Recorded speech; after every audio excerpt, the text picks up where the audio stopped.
ধনিয়া পাতা দিয়ে এরকম মজার পাকোড়া আপনি এর আগে কখনো খেয়েছেন কি? আসসালামু আলাইকুম বন্ধুরা, আমি সিরাজু মনিরা আজকে আবারও চলে এসেছি মুখরোচক একটি মজার পাকোড়ার রেসিপি নিয়ে। এখন শীতকাল, তাই মার্কেটে প্রচুর পরিমাণে ধনিয়া পাওয়া যাচ্ছে, আর ধনিয়াটা খুব ভালোভাবে আমি ধুয়ে নিয়েছি, কারণ আজকে এই ধনিয়া দিয়ে বানাবো মজার এবং ক্রিস্পি একটি পাকোড়া। ধনিয়া পাতাগুলো আমি কুচি কুচি করে নিয়েছি, আর তার সাথে অ্যাড করে দিয়েছি লবণ এবং হলুদ, সাথে দিয়েছি কিছু পেঁয়াজের ফুলকা, তারপরে অ্যাড করে দিলাম পেঁয়াজ এবং মরিচ কুচি, এবং তারপরে অ্যাড করে দিচ্ছি চালের গুঁড়ো। আমি প্রায় 1 কাপ পরিমাণ চালের গুঁড়ো ব্যবহার করেছি, তবে অল্প অল্প করে অ্যাড করেছি। ধনিয়া পাতাতে লবণ এবং সব কিছু মেশানোর পরে পানি কতটুকু আসে সেটা দেখার জন্যই আমি অল্প অল্প করে চালের গুঁড়া ব্যবহার করেছি। খুব ভালোভাবে যখন মাখানো হয়ে যাবে, আমি চেক করব যে এর সাথে আর কোনো পানি লাগবে কিনা, তারপরে অল্প অল্প করে পানি অ্যাড করব।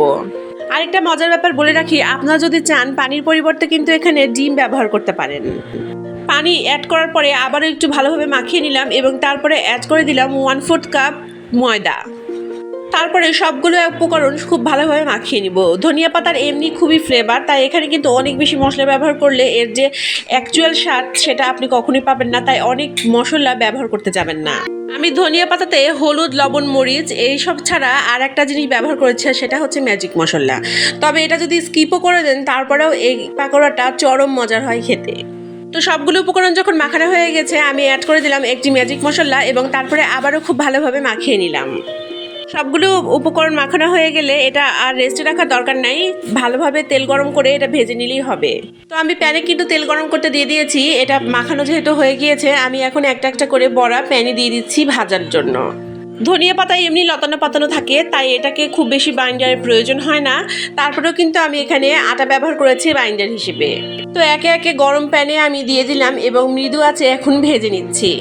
আমি একটু ক্রিস্পি করে ভাজবো, তাই মৃদু আঁচে বেশিক্ষণ ধরে এটা ভেজে নিয়েছি, যাতে উপরটা পুরো ক্রিস্পি হয়। এক পিঠ ভাজা হয়ে গেলে অপর পিঠে উল্টে দিব। আপনারা যদি এই মজার ধনিয়া পাতার পাকোড়া এখনও ট্রাই না করে থাকেন, তাহলে অবশ্যই ট্রাই করবেন, কেননা ঘরোয়া সব উপকরণ দিয়েই এই মজার পাকোড়াটা বানিয়ে নেওয়া যায়, আর চায়ের সাথে আপনি অনায়াসে দিয়ে সার্ভ করতে পারবেন। আমি তো মাঝে মাঝে ভাতের সাথে খাওয়ার জন্য 2-1টা রেখে দেই। পাকোড়াগুলো আমার ভাজা হয়ে গিয়েছে, এখন আমি সস দিয়ে সার্ভ করব, তাই একটি প্লেটে সাজিয়ে নিচ্ছি। আজকের এই ইজি এবং স্টানিং রেসিপিটি আপনাদের কেমন লাগলো অবশ্যই আমাকে কমেন্টে জানাবেন।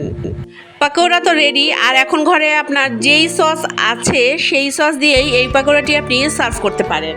আজকের এবং ইজি এবং এই স্টানিং রেসিপিটি বাসায় বানিয়ে খাবেন, এটা আমার অনুরোধ রইল।